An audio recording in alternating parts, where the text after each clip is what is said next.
Nakahinga ng maluwag si Arabella dahil nakainom na ito ng tubig. Hinagod naman ni Helena ang likod nito para gumaan. Lady Ara, okay lang po ba talaga kayo? Gusto niyong tawagan ko si boss? Umiling lamang si Arabella at ayaw nitong istorbohin ng asawa. Lalo na't nasa oras pa sila ng trabaho at hindi tamang tawagin ito. Ilang araw na rin silang absent at nagawa nilang mag-date. I'm fine, thank you Helena. Bumalik ang mga ngiti nito dahil sa ngiti ng kanyang kaibigan at bumalik na sa department. Kahit na pagod si Arabella, ayaw niya ipahalata at mag-alala ulit si Helena. Nahihilo na kasi ito't medyo masama ang tabas ng tiyan. May bahid na pagkainis sa mukha ni Helena. Nakangiti kasi si Minerva at mukhang si Arabella ang hinahanap nito. Sumingkit ang kanyang mga mata at masamang tinignan si Minerva. There you are! Medyo may pagkalakas ang boses ni Minerva. Pasensya ka na, tinawag ako. Dugtong nito tahawakan niya sana si Arabella, kaso biglang humarang si Helena. Madumi ang kamay mo, plastic. Nanlaki ang mata ni Minerva at halos mapanganga siya sa sinabi ni Helena. Hila-hila naman ni Helena ang kaibigan, papunta sa upuan nila. Makakauwi na rin tayo mamaya. Sunod-sunod daw ng pagpikit ni Arabella at tuluyan ang nawala ang sakit ng kanyang ulo. Salamat ulit, sabay ngiti, habang ang mukha ni Minerva ay galit na galit. Nawala sa kanyang isipan na may kaibigan pala si Arabella sa kanilang department. Halos murahin niya sa isipan si Helena. Ngayon kasi nagiging matapang na ito at hindi na mahiyain. Iniisip tuloy niya na itong sisira sa kanyang mga plano. Pero dahil sa marami siyang naiisip na pwedeng gawin, napangiti ito sa susunod ay magiging matagumpay ang kanyang plano. Humanda ka. Mahinang saad nito at tumingin sa screen ng computer. Natapos ang trabaho nila makalipas ang 3 oras. Agad tinulungan ni Helena ang kaibigan na maihatid kay Frago. Lady Ara, mauna na po ako. Nagawang kumaway nito at pumasok sa kotse. I'll drive. Tipid na saad ni Grigor at naintindihan naman yun ni Frago. Pinagmasdan niyang kotse nito na paalis habang kasama ang kanyang anghel. Ngumiti na lang siya at napahawak sa dibdib. Kakaiba na kasi ngayon ang kanyang boss. Napansin niyang hindi na ito mabilis magalit. Lalo na kapag si Arabella ang pinag-uusapan. Grigor, may problema ka ba? Naging malungkot ang boses ni Arabella at umiling si Grigor. I don't have any problem, mag-smile ka na. Nawala ang galit sa katawan ni Grigor dahil sa ngiti ng asawa. Pangarap niya ito at hiling sa araw-araw. Kung ganito lang pala makakagamot sa kanyang demonyo ay mabubuhay siya ng payapa. Napansin ni Grigor ang sarili. Masyado na siyang nahuhulog kay Arabella. Minahal pa niya ito ng sobra at nagiging mahaba ang kanyang pasensya. Inaamin niyang galit siya sa kanyang sarili dahil hindi niya pala naibigay kay Arabella ang sulat na kanyang ginawa. How's your work? Mukhang pagod ka ata. Iniba ni Grigor ang topic para hindi nito mapansin na may halo pa rin siyang inis kay Minerva. Gusto ko nga matulog pag-uwi. Marami kasi kaming ginawa. Paliwanag niya at ginulo ni Grigor ang kanyang buhok. Basta kapag napagod ka, pahinga rin agad. Tumango ito at nakarating sa Tomorrow Hacienda. Masaya silang binati ng mga ito tulad ng ginagawa nila sa araw-araw. Napahikab si Arabella at natawa naman si Butler Tad. Mukhang pagod kayo, Lady Ara. May konting tawa sa mga boses nito at puro tango lang si Arabella. Can I sleep? Tanong ni Arabella kay Grigor at ngumiti ito nang hindi nila nakikita. Bye. Maya-maya isang maitim na aura ang kanilang nakita.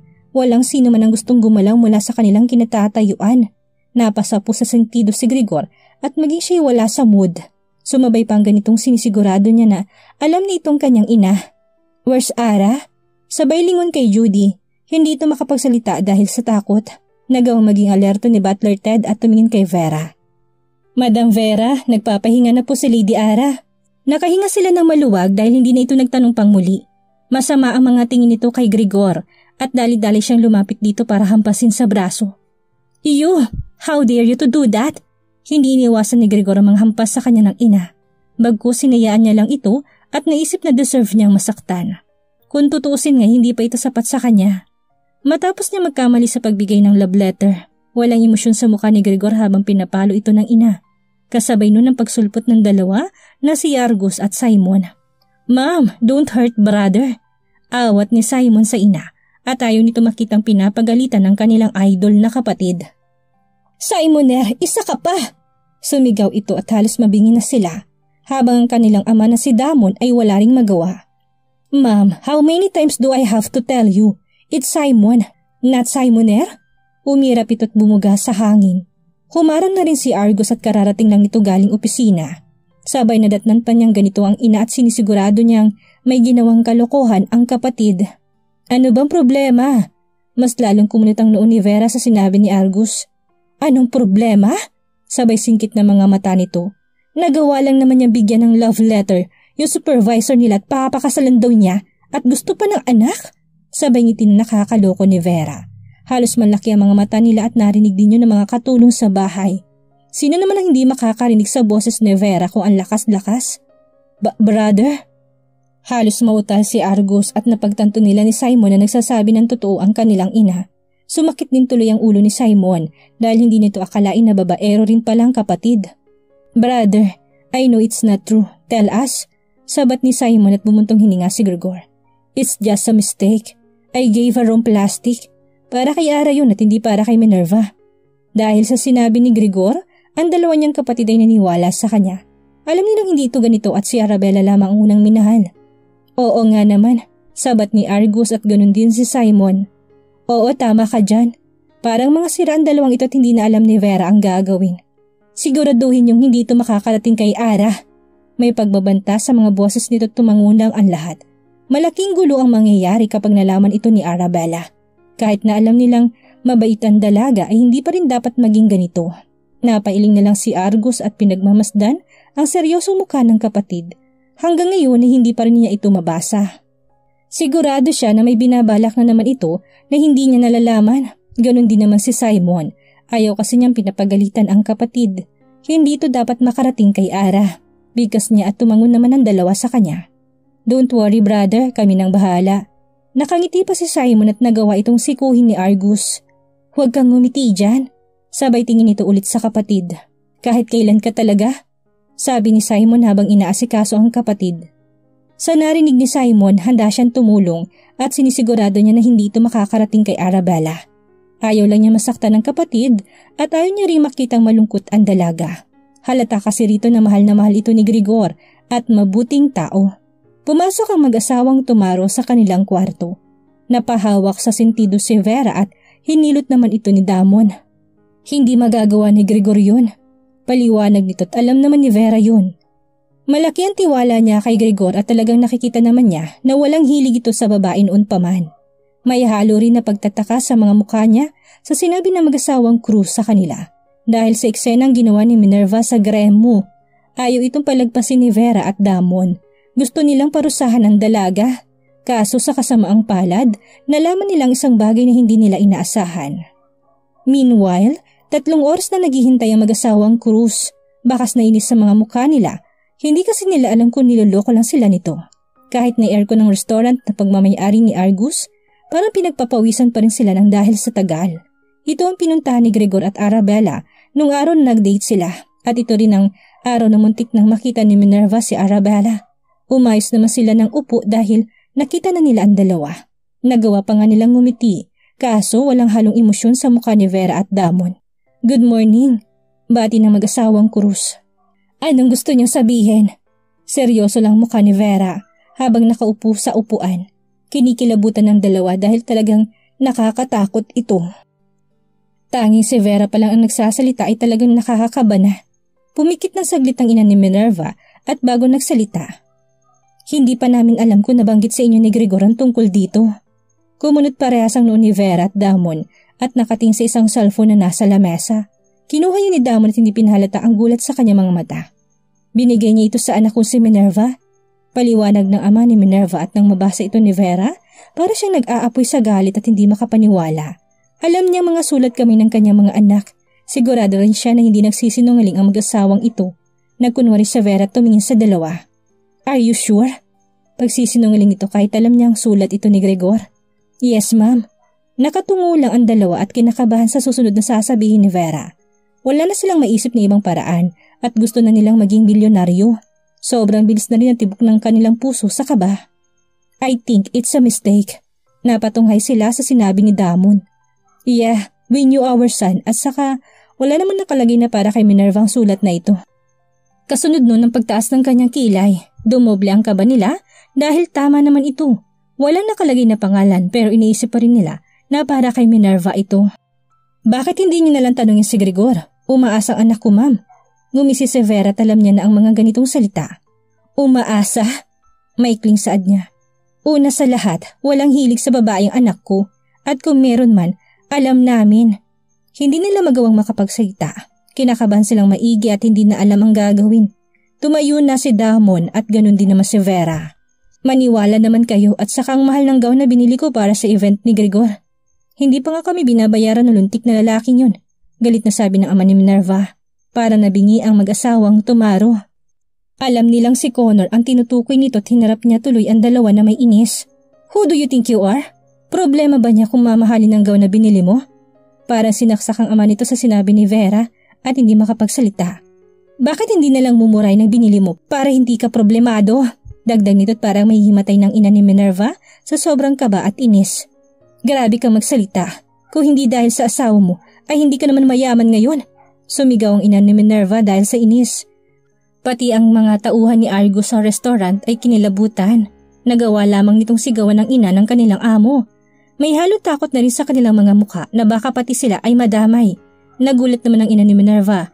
Tumawa kasi ng mahina si Vera bago ito naging seryoso ulit. What did you say? Tanong nito at hinayaan lang ni Damon ng asawa. Alam nito na hindi basta-basta mapipikon si Vera o maiinis ng dahil dito. At least may pera ako. Ikaw wala. Gustong matawa ni Damon sa sinabi ng asawa. Hindi nito alam na ganitong pangiinis na sasabihin ni Vera. At isa pa, huwag kang umasang pakakasalan ng anak ko si Minerva. Manigas ka dyan. Sabay talikod ni Vera sa dalawang mag-asawang krus. Lahat ng nasa kusina ng restaurant ay halos hindi matigil sa kakatawa. Akala nila napakaseryoso lang ito at hindi kaya magbiro. Naiiwang nakatulala ang dalawa at halos basagin ng ina ni Minerva ang mga basong pinag-inuman nila. Did you hear that? Halos mapasigaw ang ina ni Minerva sa inis. Huwag kang mag-alala, gagawa ko ng paraan. Napapikit ang ama ni Minerva bago nila lisanin ng restaurant. Habang si Damon naman ay hindi matigil sa kanyang kakatawa. Is that you? Biro nito at halos mamula si Vera sa pang-aasar ng asawa. Sino? Napikon ako doon. Ngayon ay umamin ito napikon siya naman ang hindi mainis doon. Sabihan ako na kung hindi kita napangasawa wala akong pera? Singhal nito at napaka-cute niya sa paningin ni Damon. Bakit naman? Hindi ba totoo? Biro ni Damon at napabuga sa hangin ng asawa. Kaya nga ako napikon kasi totoo. Sabay silang tumawa sa sinabi ni Vera at halos maiyak na sila. Tawa ka ng tawa, ibili mo nga ako neto. Ipinakita nitong isang juice na halagang 20 pesos. Sabay kulot ang noo ni Damon habang nagmamaneho. Kahit kailan ang cheap mo. Sa tuwing binabanggit ito ni Damon, hindi niya maiwasan ng matawa. Bakit ba nagreklamo ka pa? 20 pesos na nga lang yun. Kesa naman sa mga binibili niyong dollars ang halaga. Saad nito. Palihim nang umiti si Damon dahil napagtanto niya na hanggang ngayon hindi pa rin nagbabago ang asawa. Nagtatalo sila palagi sa tuwing pupunta sila sa isang mini market. Tanda kasi niya na halos bilhin niya mga gusto ni Vera at nagawang magbigay ng black card. Hindi pa kasi nito nasusubukang bumili sa supermarket o isang mini market. Palagi lang siyang naguutos at naranasan niya lang ito nang mahulog siya kay Vera. Naisip ko lang bigla si Gregor, banggit ni Vera sa una nilang anak. Pilit itong ngumiti kay Damon at hindi niya alam ang gagawin kapag nalaman ni Arabella. Don't worry, alam kong hindi yun para kay Minerva. Hinalikan nito si Vera sa noo at binalik ang sarili sa kalsada. Nahihirapan si Vera maging panatag. Kahit nakilala niyang anak ay natatakot pa rin ito. Ayaw niyang masaktan ang dalaga nila ni Damon. Tinuring na nila itong parang anak at hindi kayang makitang umiiyak.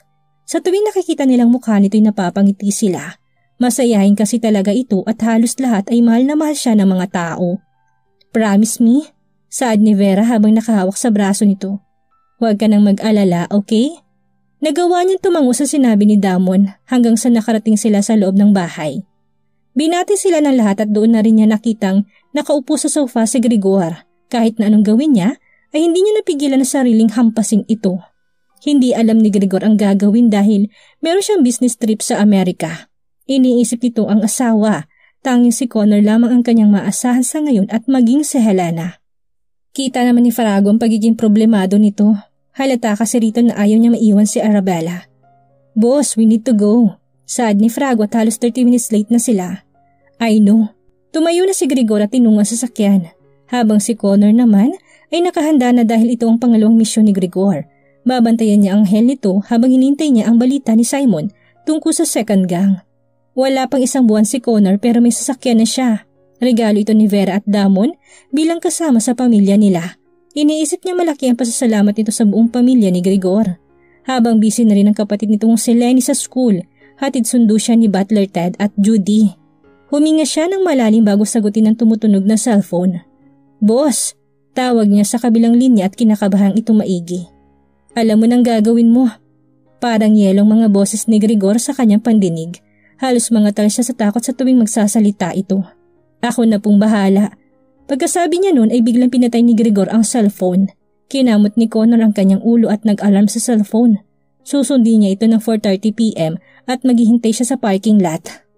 Lumabas na siya sa kanyang kwarto at nagawang kumain. Pinagain siya ng mga katulong at laking pasasalamat naman niya. "Maraming salamat po talaga." Nakangiti ito na may halong hiya. Simula kasi na mapunta siya sa Tomorrow Hacienda, hindi niya akalain na magbabagong buhay niya. Malaki ang utang na loob niya kay Gregor at Arabella. Panay ang kanyang nguya sa pagkain at nakita niya isang pamilyar na aura. Napakunot ang noo ni Connor dahil parang wala sa mood si Simon. Paikot-ikot lang ito sa kanilang sala at malalim ng iisip. Hindi tuloy niya maiwasan ng mag-alala. Kaya nakatingin lang siya rito habang kinakain ng pagkain sa plato. "Boss Simon," tawag niya tagad namang napatingin ito sa kanya at dumiretso sa kusina. "May problema ba?" Dugtong ni Connor at hindi na siya naiilang ditong kausapin. "I have a bad news." Biglang nagbagong mukha ni Simon at hindi naman ito maintindihan ni Connor. Tanging pagtaas lang ng kilay ang kanyang nagawa. "Bad news?" tanong ni Connor at naging seryoso ang mga tingin ni Simon sa kanya. "I don't know how to explain, lalo na kay brother." Tugon ni Simon habang nakatingin sa pagkaing hinain sa kanya. Halata kay Simon ang pagiging kabado. May halo rin itong takot. Walang maiisip na paraan si Simon kung paano niya ito sasabihin sa kapatid. Si Homer Londa ang may gawa ng krimen sa second gang. Paliwanag ni Simon at bigla napaisip si Connor. Parang pamilyar kasi ang pangalan nito at hindi niya alam kung saan ba niya narinig. Sino naman yun? Takang tanong nito at naikuyom ni Simon ang kanyang kamao. Hindi niya pinahalata kay Connor ang pagiging matatakotin niya. Ang gang niya ang pangalawa bago ang gang ni Kuya.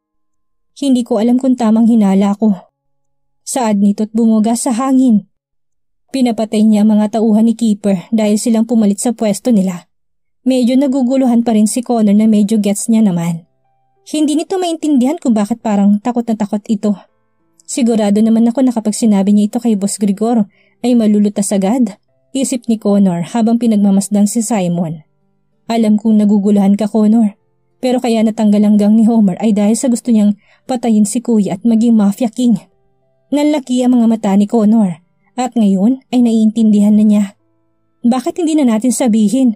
Sigurado ako magagawa ng paraan ni Boss Gregor." Tanging yun lamang ang nasa isip ni Connor at maging siya ay nawalan ng ganang kumain. Ang mga mata ni Simon ay may takot.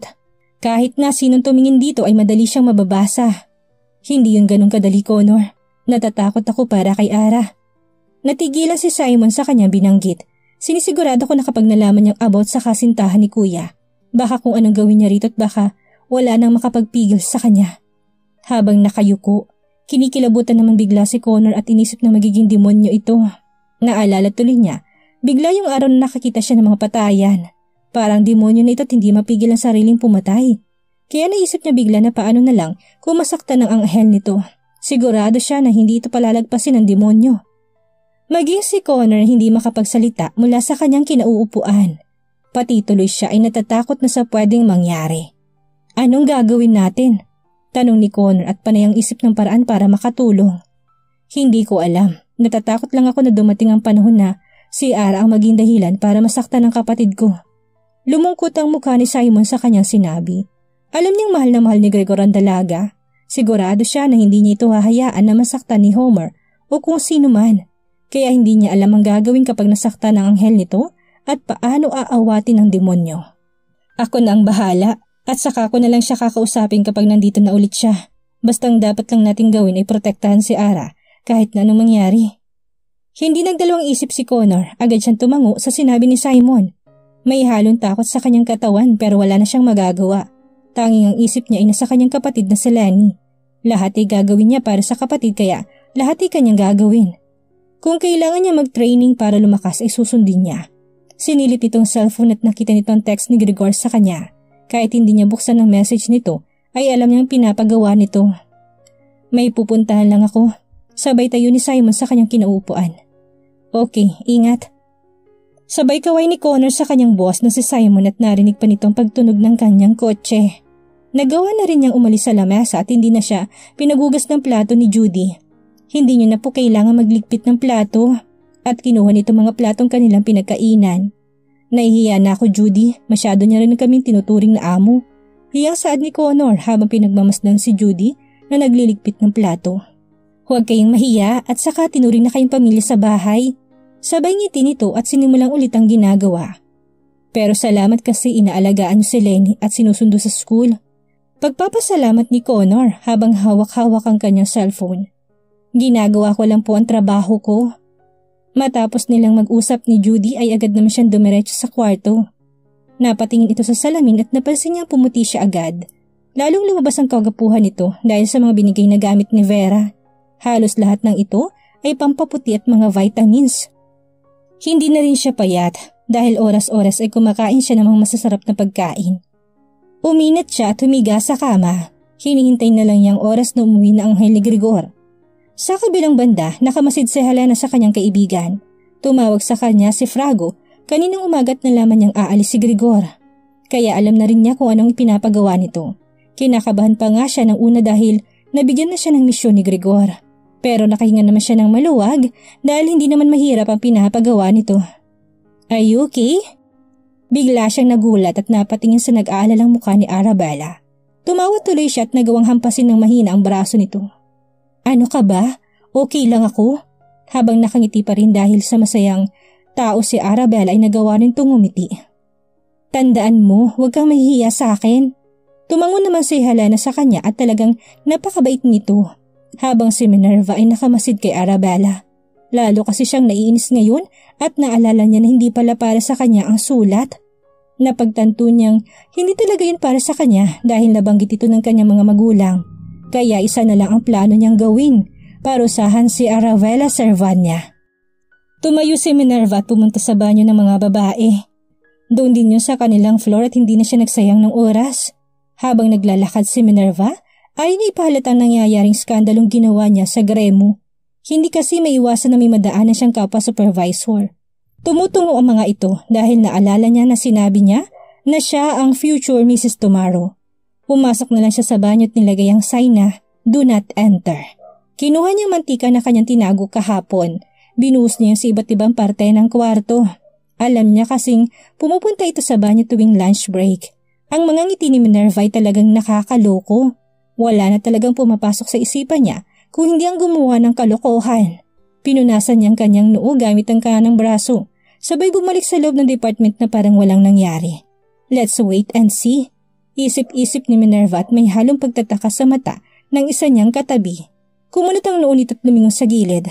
Anong tinitingin-tingin mo? May problema ka ba? Hindi ito pinansin ng babaeng katabi niya at bumalik ang tingin sa screen ng computer. Meron lang itong naamoy na parang amoy mantika. Nahalata lang niya yun dahil mahilig siya magluto at alam niya ang amoy nito. Bakas tuloy yung pagtataka sa kanyang mukha dahil kung tamang hinala niya na mantika ito, ano naman ang ginawa ni Minerva dito? Wala naman silang kusina sa department. Umiling ito't hindi pinansin ng kanyang amoy. Inisip niya tuloy na baka katulad lang ng amoy ng mantika. Halos tumalon na agad ang tuwa sa katawan ni Minerva. Iniisip pa lang niya na madidisgrasya ito. Ito'y napakasaya sa kanya. Balak niyang paalisin ito sa trabaho at sumuko. Kaya wala siyang ginawa kung hindi pahirapan ang dalaga. Ito nang hinihintay ni Minerva at makalipas ang 5 oras niyang paghihintay. Nakita niya tumayo ito kasama si Helena at nagawa lang niyang ngumiti. Lunch break na nila at magkasama si Helena at Arabella papunta sa banyo. Ayaw ni Helena na maging mag-isang kaibigan, lalo na't binilin ito sa kanya. Napapatawa ng mahina si Helena dahil naglalabas ang ilang empleyado sa same floor namin. Ang mga ito'y palaging namamangha sa ganda ni Arabella.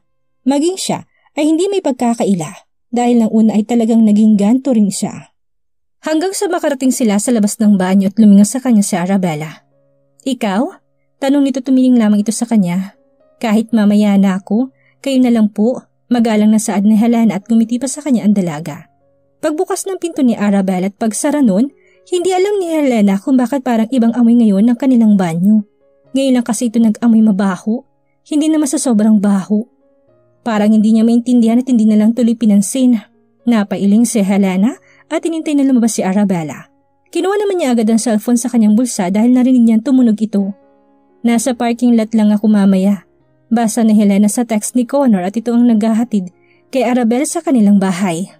Pero kapag umuwi ito ay kasama siya, baka kasi isang araw pa umuwi ang kanilang boss. Total, nabanggit din naman ito sa kanya ni Frago bago sila umalis. Doon muna siya matutulog para may kasama ang kaibigan at meron titingin sa kanya. Kinakabahan na tuloy siya kapag naisip ang galit na mukha ni Grigor. Bigla tuloy siyang kinilabutan at panayang himas sa mga braso. Pero napatingin siya sa pinto hanggang ngayon na hindi pa rin makakalabas si Arabella. Masakit bang tiyan niya? Tanong ito sa kanyang isipan. Nagawa niyang kumatok at tawagin ang pangalan nito. Ara? Tanong ni Helena at dinikit ang tenga sa pinto. Pero agad niyang binuksan yun na marinig niyang ungol ng kaibigan. Bumungad sa kanya si Arabella na nakasandal sa pader at panayang ungol nito sa sakit. Lady Ara! Halos makalimutan na ni Helena ang pagtawag sa kaibigan. Buti na lang at silang dalawa lamang ang tao sa cubicle ng banyo. Nataranta siya at hindi alam ang gagawin. Lady Ara, ano nangyari sa inyo? Hindi na siya makapag-isip ng tama at nang mapahawak siya sa lapag. Kumulit ang noo niya dahil mamantika ang tiles. Hindi ako makatayo. Mahinang boses ito't utal-utal. Tinawagan niya agad si Connor para sunduin na sila. Sabay pinatay niya ang tawag para humingi ng tulong. Lumabas ng kwarto si Helena at nakita ang dalawang babaeng kasama sa department nila. Ang dalawang ito ay baguhan pa lamang at wala pang 5 araw. Please, tulong! Tawag niya sa dalawa at ang una ay nag-aalangan pang mga ito. Hindi kasi nila alam kung silang dalawang kinakawayan ito. Pakibilis po! Nagulat sila at agad tumakbo. Sinundan nila si Helena sa loob ng kwarto. Bakas ang gulat sa mga mukha nila na makita si Arabella. Unang kita pa lang nila dito ay talagang gandang-ganda na sila. Ano pong gagawin namin, tulong? May halong pag-aalala sa boses ng isa sa kanila. Hindi ko alam ang gagawin. Hindi ko kayang buhating mag-isa si Ara. Paliwanag ni Helena at halos mapakamot siya sa kanyang ulo. Tumulong ang dalawa at hindi maiwasan ni Arabella ang mapailing sa sakit. I can't, please. Halos umiyak na siya at sobrang bilis ang tibok ng puso ni Helena. Ang kanyang mga kamay ay ayaw matigil sa pangangatal. Kinakabahan na siya ngayon at nakita niya umiiyak ang anghel na demonyo. Isang boses ang narinig niya sa labas at alam niyang kung sino yun. Over here! Sigaw ni Helena. At pagbukas ni Connor sa pinto, nalaki ang mga mata nito sa gulat. Maging siya hindi makagalaw at napapikit na lang. Connor, please buhatin mo na! Halos maiyak na rin si Helena. At nagawa niyang buhatin ang asawa ng demonyo. Natatakot siya na baka magalit ang boss niya. Pero iniisip niyang hindi itong panahon para mag-isip siya ng hindi maganda. Lady Ara, kumapit po kayo sa akin. Bulong nito tumangulang naman si Arabella sa kanya. Pagbuhat ni Connor kay Arabella, ang mga tao sa ibang department ay halos maglabasan. Meron silang kanya-kanyang chismis at ang iba ay hindi maiwasang mag-alala. Ramdam ni Connor ang pagkapit nito sa kanya. Ang mga kuko nito ay bumabaong maigi sa kanyang braso, kaya natatakot na siya dahil mukhang nasasaktang maigi ang anghel ng demonyo. Hindi niya ininda, tinayaan lamang ito at kumasaktan man siyang maigi. Tinulungan naman ni Helena si Connor para makasakay sila sa kotse. Hanggang ngayon ay nangangatal pa rin siya at hindi alam ang gagawin. Ano kayang gagawin ni Grigor kapag nalamang na aksidente ang kanyang anghel? Malaman kaya nila na si Minerva ang may plano ng lahat? Yan ang ating aalamin sa susunod nating kabanata.